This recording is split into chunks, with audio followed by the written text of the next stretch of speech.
We have lots of oh yeah, good number. We are ready to roll. Yes. Good morning, everybody. Welcome to our second seminar of 2022. We are welcoming, hold on, Alex Lukenbiel, and the title is there, and a little bit about Alex. He has served as a meteorologist with the National Weather Service in Missoula at the forecast office since 2018. Alex worked for the National Weather Service, Pueblo, Colorado, and Salt Lake City, Utah offices between 2015 and 2018. His primary area of expertise is centered around mountain meteorology with a focus on fire weather, air quality, and winter weather. He is focused on fostering and improving government interagency relationships with the air quality community in north central Idaho and western Montana, and Bitterroot and Beaverhead Deer Lodge National Forests. In his free time, Alex enjoys skiing, backpacking, golfing, and fly fishing. He earned his bachelor's degree in atmospheric science from the University of Utah in 2017. So welcome, Alex. We're looking forward to hearing what you have to tell us.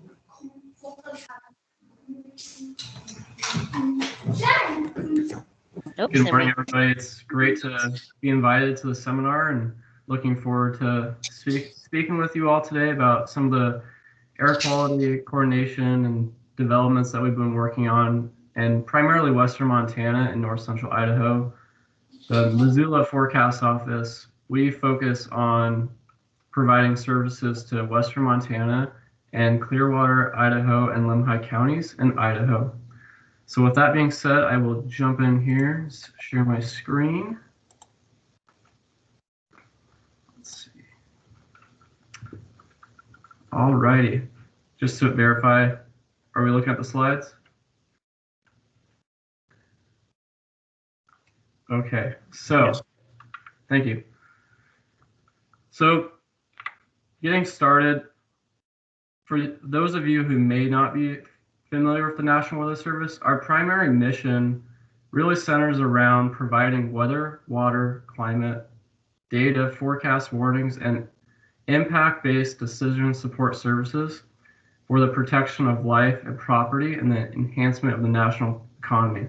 And I bolded decision support services and protection of life because those are really in my opinion, are really core missions. We're really focused on providing partners in the public with information they can use to make meaningful decisions so that they are able to protect life and property. And how does that relate to wildfire smoke and air quality? Well, extensive research has found wildfire smoke has definite health impacts, specifically to vulnerable populations who are at greater risk of respiratory disease, cardiovascular disease, and asthma. Especially among children, asthma can have a big impact. And then there's the economic impact. In addition to health impacts that we see with wildfire smoke and air quality impacts, the economic impact from wildfire smoke is often overlooked. And an example of this is in August of 2017, we had really historic bad levels of air quality that impacted Sealy Lake, associated with regional wildfire smokes and the Rice Ridge wildfire, where the University of Montana Institute for Tourism and Recreation estimated that the 2017 fire season cost the state of Montana approximately $240 million in visitor spending. And this is likely due to people canceling their visits or shortening their trips. And just anecdotally, working in the office during the summertime, especially in July and August, we frequently get phone calls from the public asking about wildfire smoke. People really rely on wildfire smoke forecasts and observations when they're trying to plan their trips, because as you might imagine, spending a lot of money to travel to a destination where you can't see any of the beautiful mountains or the scenery has a significant impact on people's decisions when they're making these trips.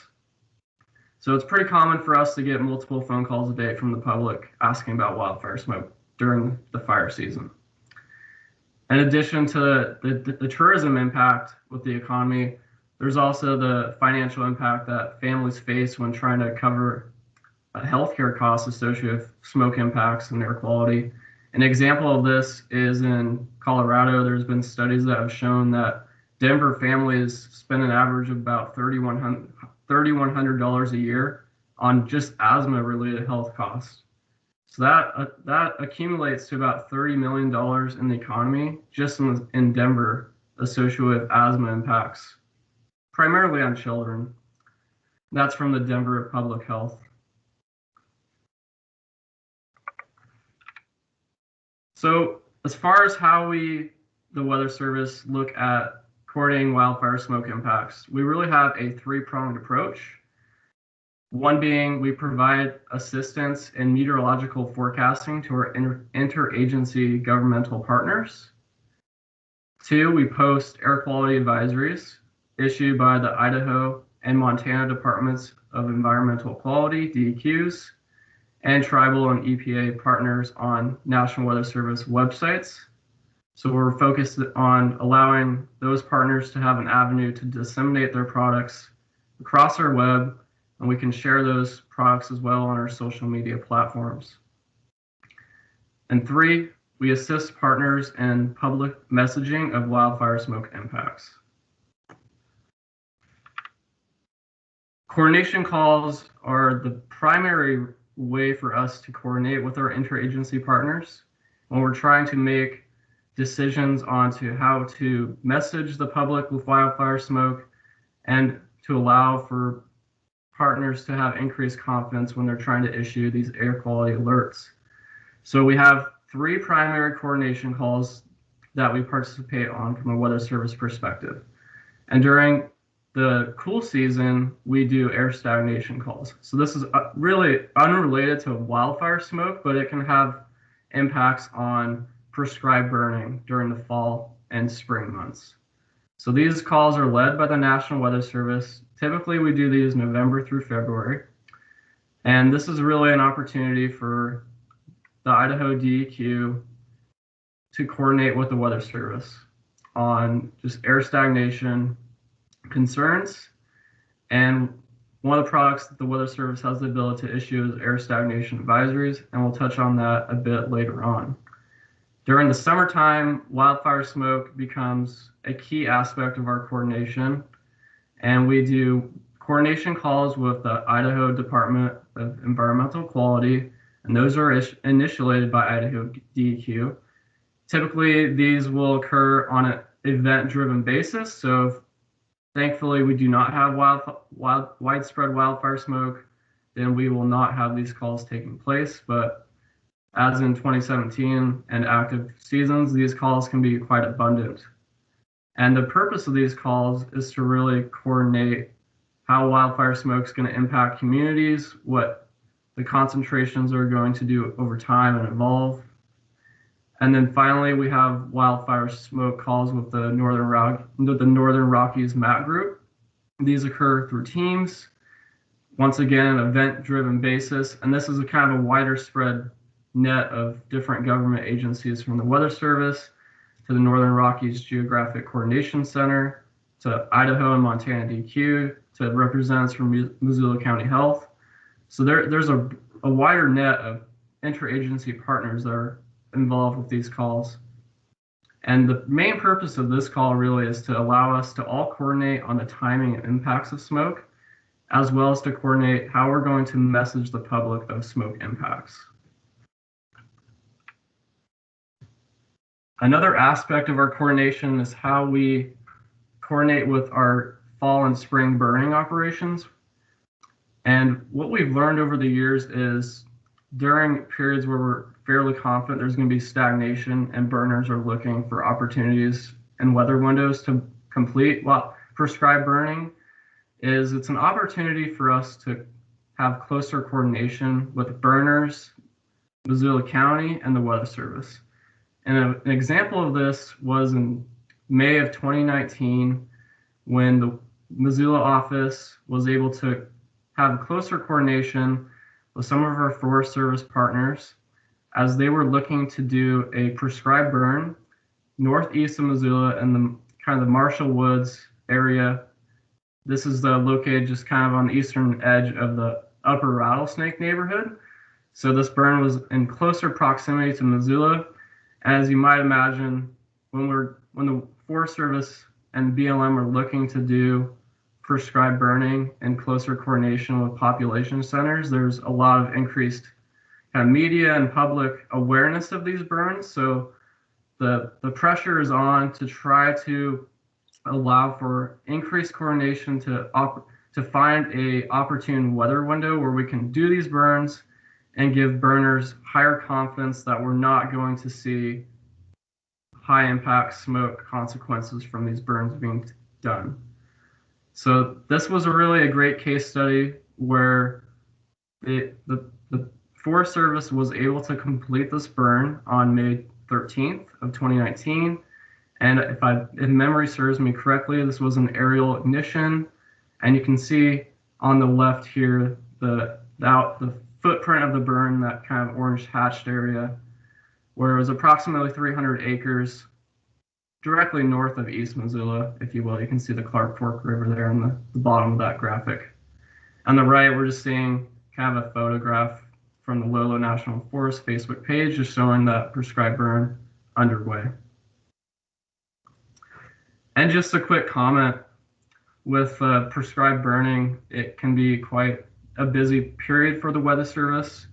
Last year, we actually set a record number of spot requests that we completed for our government partners. We did a total of 1,322 wildfire and prescribed burning requests.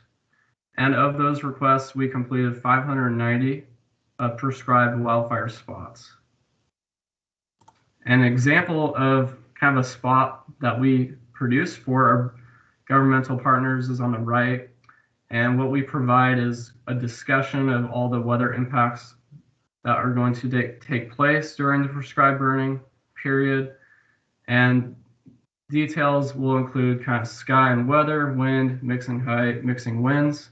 So when we're looking at assisting our partners on these burns, especially if there's going to be a threat of stagnant conditions, we really try to focus in on what are the mixing height and mixing winds going to do, especially if we feel that there's going to be potential impacts to a population center. So there on the left-hand side of the screen, you can see what a prescribed fire request looks like when we receive that into our office. So we typically see the geographic area of interest, some details on where the fire is going to take place, the drainage, the aspect, etc. And any remarks that we get from our Forest Service and BLM and other governmental partners looking to burn go a long way in helping us to craft these spot forecasts. So in addition to coordination calls and communicating to the public, assisting our governmental burning partners with these spot forecasts is a key part of our mission. That second aspect of our three-pronged approach is that Deq product dissemination. So here we're looking at just a few quick examples from Idaho DEQ and Montana DEQ of what these air quality alerts look like. And the primary purpose of this is to inform the public of when these air quality impacts are going to occur and what actions they can take to protect themselves and their property, and if there's any restrictions and burning restrictions that they need to be aware of. So these are posted on the behalf of the Weather Service, but they're really issued by Idaho and Montana DEQ. And these go across our websites and are often picked up on media outlets. So it's really a partnership that we have where we're trying to provide an avenue for our governmental partners to get this message out there when there's going to be air quality impacts. And these are issued during summer primarily, but we can also see that these products issued if there's impacts from stagnant air conditions during the winter months. So public messaging is a big part of how we try to communicate smoke impacts, especially during the summer. And what I've found to be the case is some of our social media posts can get a lot of traction where they can actually become some of the most popular posts that we issue during the entire year. So given the interest of a lot of people trying to recreate in Montana during the summer, we try to focus on communicating kind of where smoke plumes are going. If there's big fires out there, this is an example of a post we did from July 7th of last year, just highlighting some of the more impactful smoke plumes and wildfires that were circulating across the West. In addition to kind of communicating the smoke plumes that are out there and the impacts on air quality, we try to message people about what actions they can take to protect themselves from wildfire smoke.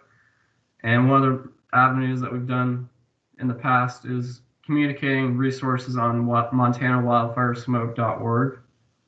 So people are, it's one thing to tell people that's going to be smoky, but it's another to try to communicate ways for them to protect themselves.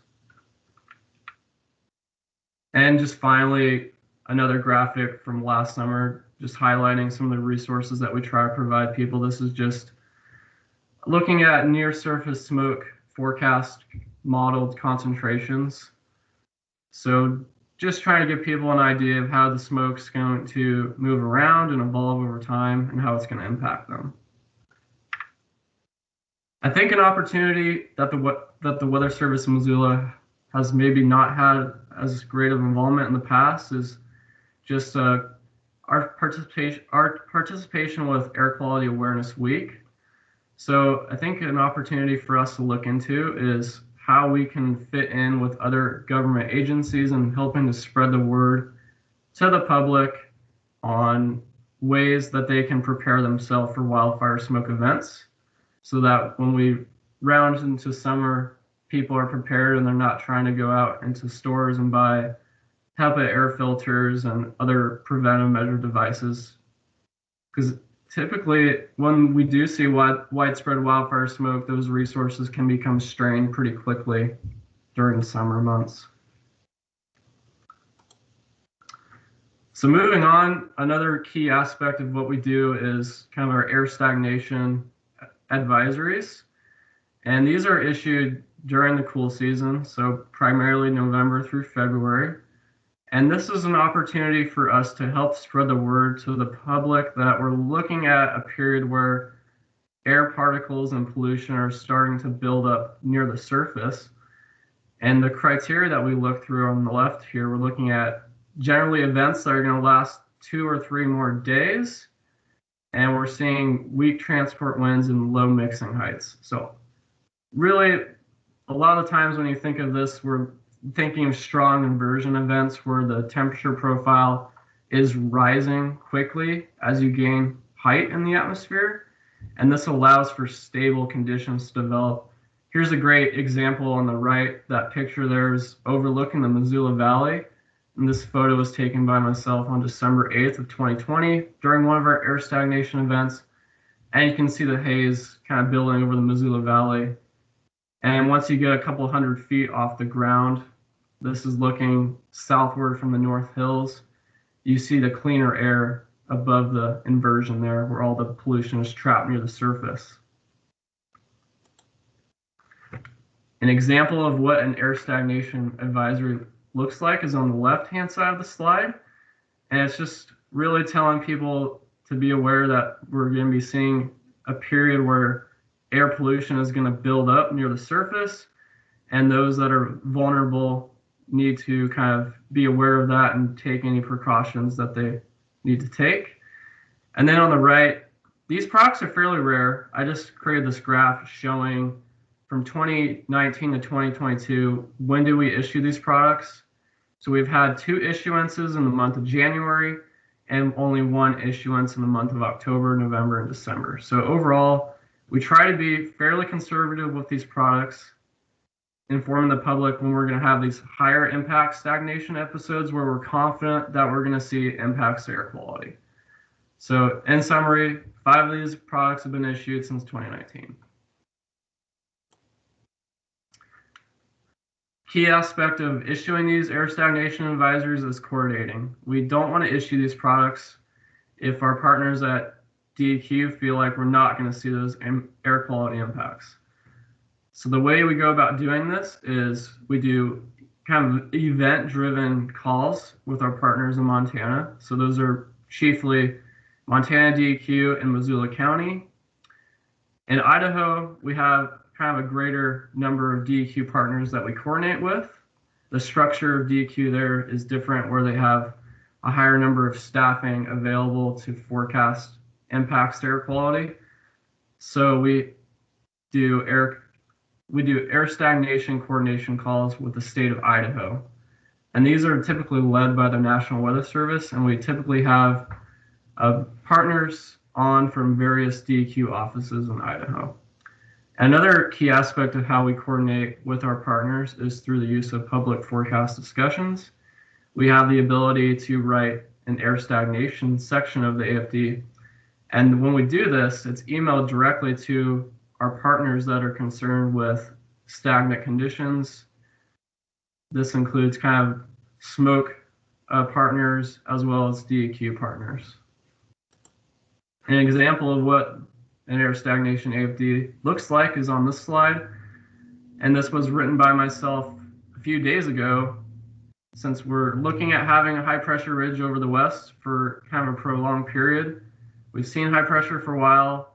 It's going to be lasting through the weekend, but thankfully, since we're kind of on the eastern fringe of it, we're not seeing the full-blown impacts that you would see if you were right under the ridge. But this is just a product example, and once again, these are emailed directly to our air stagnation partners. And just to get into the weeds a bit more about what some of these air stagnation cases can look like, we're going to take a quick look at a case study from December 1st through the 8th of 2020. And as you might recall from that previous slide, showing that event from this is the event that was overlooking the Missoula Valley with that haze building up. So here we're looking at a series of plots. This is a 500 millibar geopotential height and climatological percentile.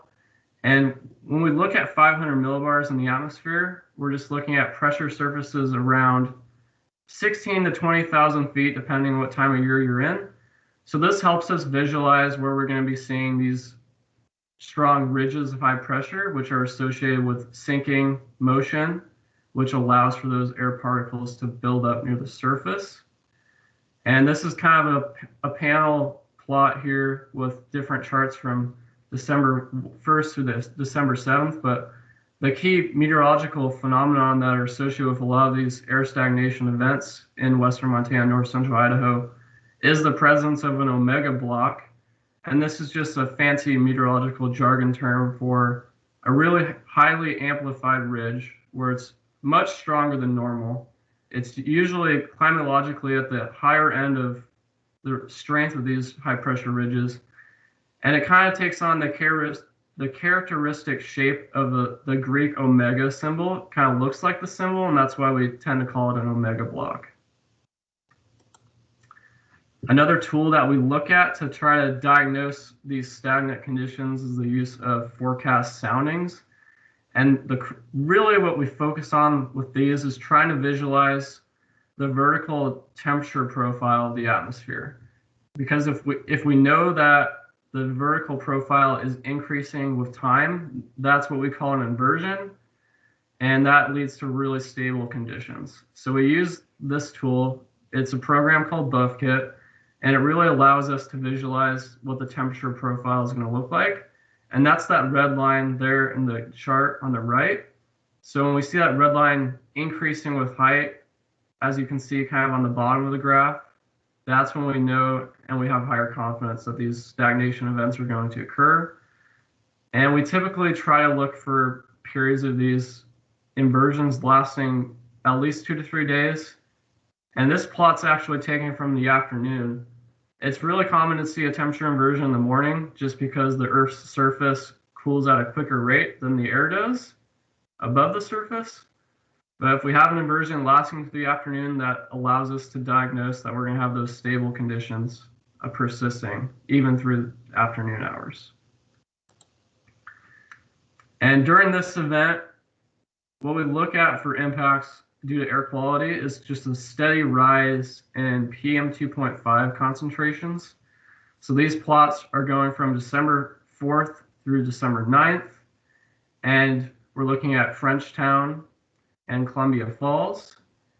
And there's a few points that kind of go up and down, but overall, when you look at these graphs, we just see a steady accumulation of concentrations over time.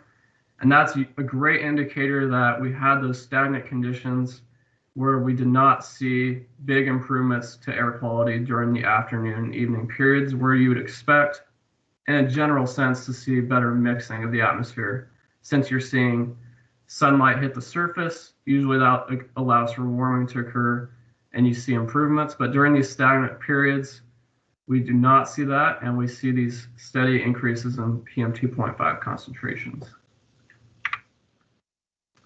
In addition to messaging wildfire smoke events, we try to get the word out on social media that we're going to be seeing these stagnant conditions. So this is just an example from the same case, just trying to inform the public that we're going to be experiencing these stagnant air impacts, and just some of the knowledge about how these events can form just in some of the graphics that we post.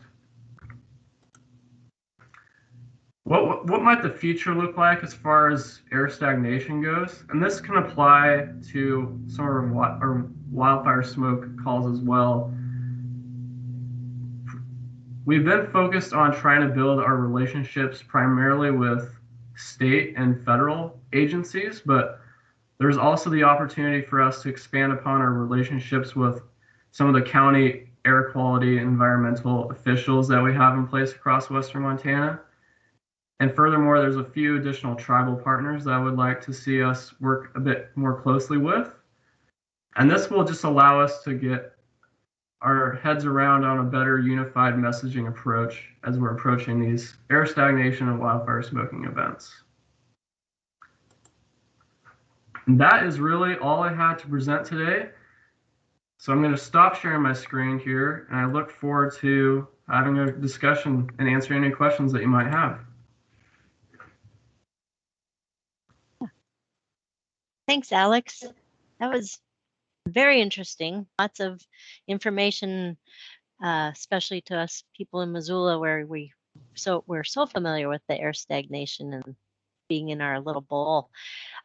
So I would like to open up the room to questions. I'm sure we have some out there. You can either type them into the chat box or raise your hand and I can call on you and you can ask the questions yourself.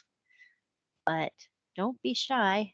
We've got about half an hour of time to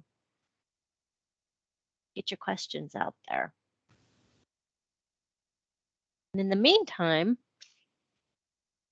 my question is, so we're talking about air stagnation and being a long-time Missoula resident.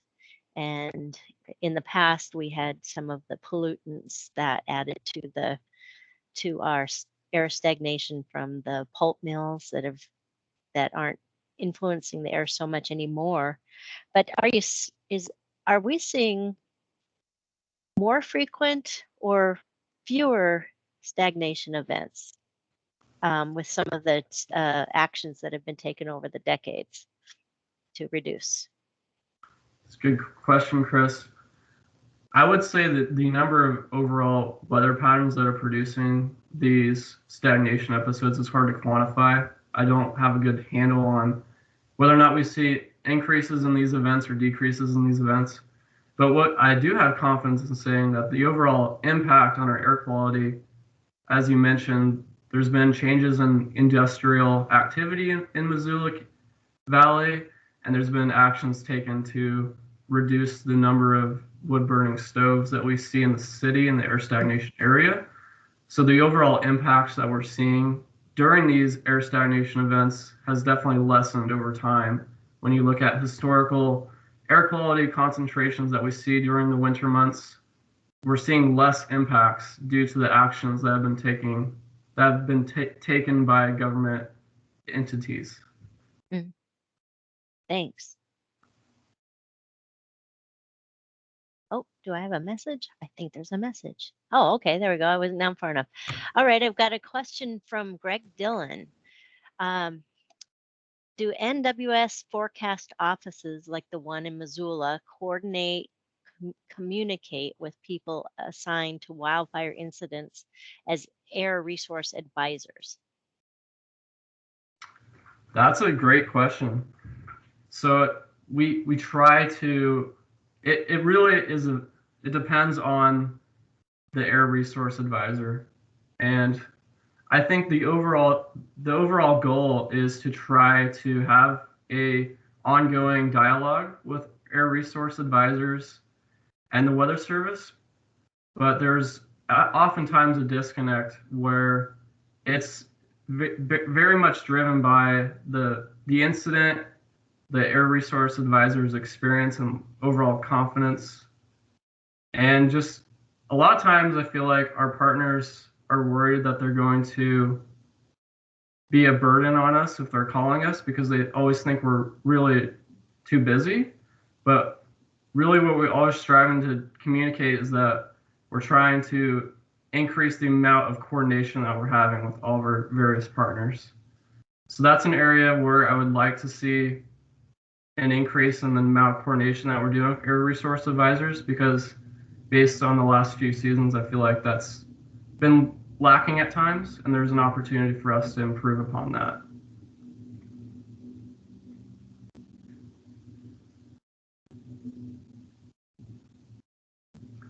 Oh, Chris, I think you're muted.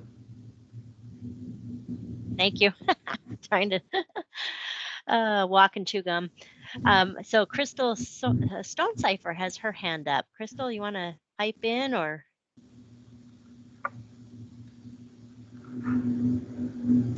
Hey, hi, Chris.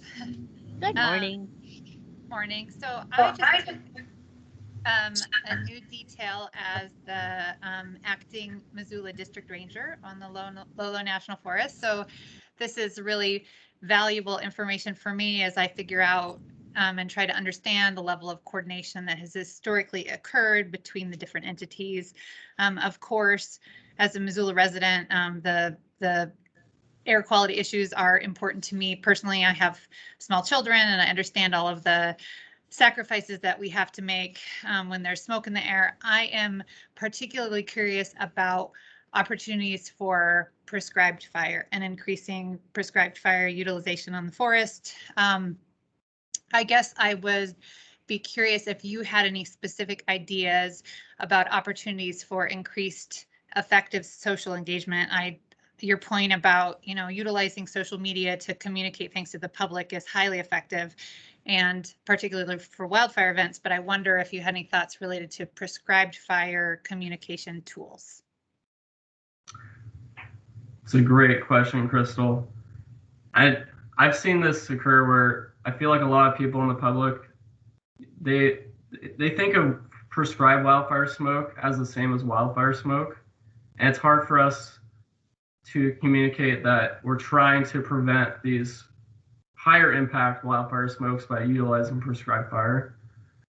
But I think moving forward, there's a good opportunity for maybe yourself and I and some of the folks at Missoula County Public Health to get together and try to brainstorm ways for us to increase our messaging of prescribed wildfire smoke or prescribed fire smoke to the public. Just trying to get the message out there that we're trying to utilize prescribed burning to reduce the overall impact in the future, because I feel like that message is not completely understood by a lot of folks out there. Yeah, I completely agree, and I would love to do that. So I look forward to future engagement with you and Missoula County and whoever else needs to be involved. Thanks. Thanks, Crystal. Yeah, let's touch base offline and figure out some ways that we can go about doing that. Yep, I'll reach out to you. Thank you. Awesome. Great. Thanks, Crystal. I've got a couple of chat box questions and a hand raise. I'm going to go to the chat first, and then we'll get to the raised hands next. So we have one from Chip Collins. Is there much difference in the particulate matter content between winter air stagnation events versus summer wildfire smoke-driven events? Great question. That is an excellent question. So the answer is yes, and it really depends on where you are geographically. So I have a background in being in Utah during several of their kind of winter stagnation periods where they actually see a lot higher impacts because they have higher populations than we do. And the way that the PM 2.5 develops is usually due to a combination of just various point sources. And in addition to that, you have secondary PM 2.5 particles that develop based on the chemical reactions that occur between sunlight and vehicle emissions. So that's called secondary PM 2.5. And what research has found, research that officials in Missoula County have done, is that thankfully in Missoula, our secondary PM 2.5 concentrations are fairly low when you compare to other metropolitan areas that have a higher number of vehicle emissions than we do. So that is another reason why we do not see as high of impacts in Missoula from air quality episodes during the winter. But overall, when you look at the differences between PM 2.5 in the winter compared to the summer, there's likely I don't have the exact statistics with me, but there's a difference in, because wildfire smoke events, you have different levels of organic matter that are being produced by fires, whereas during the winter, it's primarily a human activity that's producing these PM 2.5 increases. So there's definitely differences there, and there might be differences in the toxicity of the PM 2.5. There's been some research in Colorado that has shown that long-range wildfire smoke can actually be worse to breathe because of some of the chemical reactions that occur on the smoke particles over time. The way that the PM 2.5 particles evolve, it's actually wildfire smoke from long ways away that can actually be worse, just because a lot of people, people might not even understand that's wildfire smoke. If it's coming from a place far away, they might think it's clouds or fog. So that kind of plays into it. Anyway, I'm kind of going in circles here, but the answer is yes, but I don't have great statistics with me to quantify what the differences are. Great.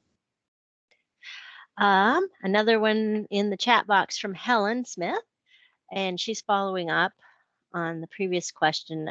Does anticipated changes in climate affect the number of anticipated stagnation events? It's a great question, Helen. And the answer is probably yes and no. As the climate is changing, there's a lot of ongoing research into how it's going to affect the overall global weather pattern. Some researchers believe that we're going to be moving towards a more amplified wave pattern where we see these periods of prolonged high pressure and periods of prolonged storminess, and other research has shown that to not be the case. So I think it's an active area of ongoing research, and there's still a lot of unknowns to be answered. And until we can rally around kind of a greater confidence in how the global weather pattern is going to be affected by rising temperatures in the atmosphere and changes in ocean currents, etc., I really don't have a great confident answer to provide you there. But what I can tell you from just based on research that we've done locally is that, a lot of these improvements in policies and industrial activity have definitely had a reduction in the amount of air quality impacts that we're seeing during our stagnant periods in the winters thus far. Interesting. We've got a hand up, and I'm going to apologize ahead because I'm going to say your name wrong. Sabe Salem, you want to jump in and ask your question? Yes, please. You can hear me? Yes. Yes, I am from Tunisia, from the Institute of Research in Forest and Water in Tunis. My question for Alex, I wanted in the beginning to thank him for this great work. My question is there any research done about the impact of smoke on the wildfire? Oh, so like how wildfire smoke impacts ongoing wildfires? Is that what you're asking? Yes. Okay. That's my question. Thank you. I'm confident there's research out there, but I don't have a great paper to send your way. But anecdotally, when we're forecasting doing wildfire spots, wildfire smoke definitely has an impact on how wildfires behave. Just because if you have a large amount of smoke transported to a wildfire, what that can allow to happen is increased stability. You're getting less solar radiation transported to the ground just because the smoke is kind of not allowing for that sunlight to hit the surface. So if you have really high smoke concentrations in a wildfire area, you can see reduced wildfire activity just because you're not seeing as unstable conditions, you're not seeing as strong of winds. So big smoke events can definitely reduce ongoing wildfire activity, but I'd have to dig into some research papers to send your way to give you a confident answer on how much of an impact it has.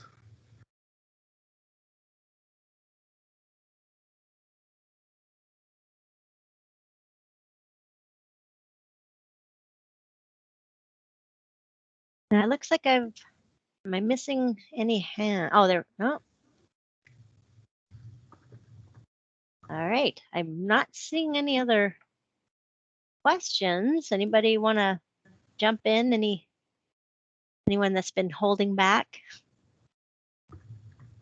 We have Alex here. We can drill him for information.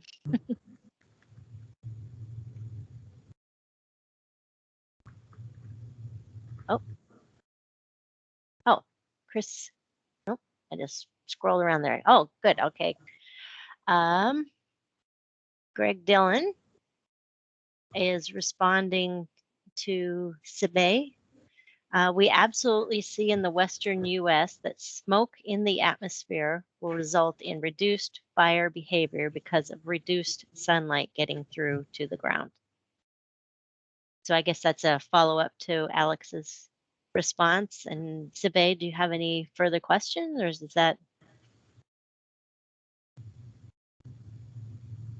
Yes. What was that? Where was Alex able and Greg able to give you a satisfactory answer?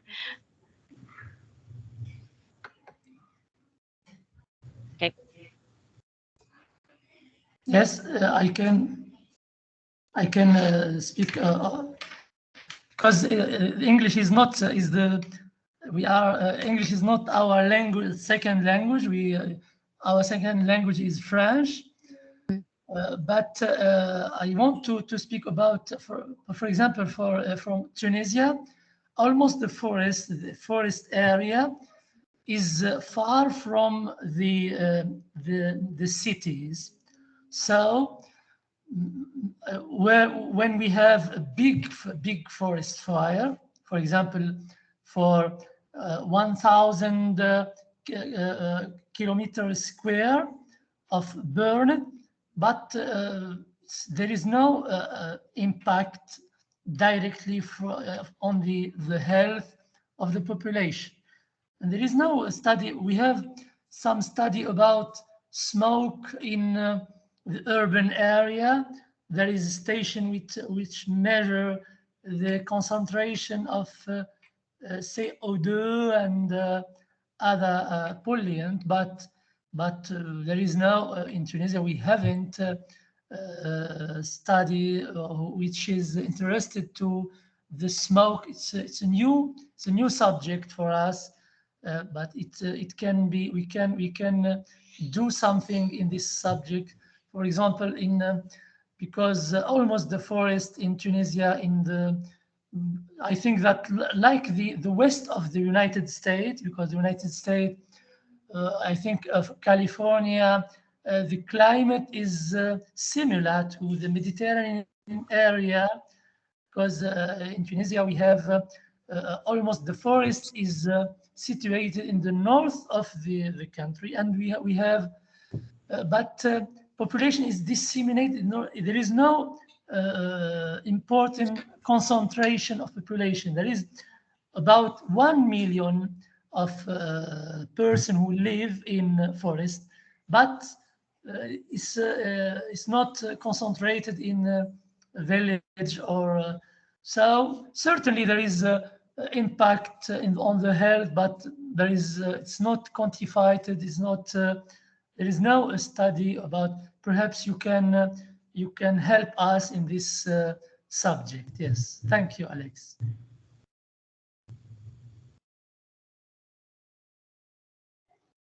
Sounds like a good place for interested researchers to go do some more work and travel when we can travel again. Yes. Thank you so much for your information and sharing. Yes. Do I have anybody else that looks like we may be going to let Alex off the hook early?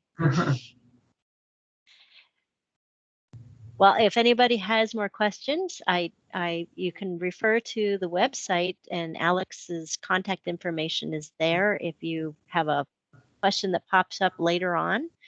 Thank you so much, Alex. We appreciate your being here and presenting to our seminar series.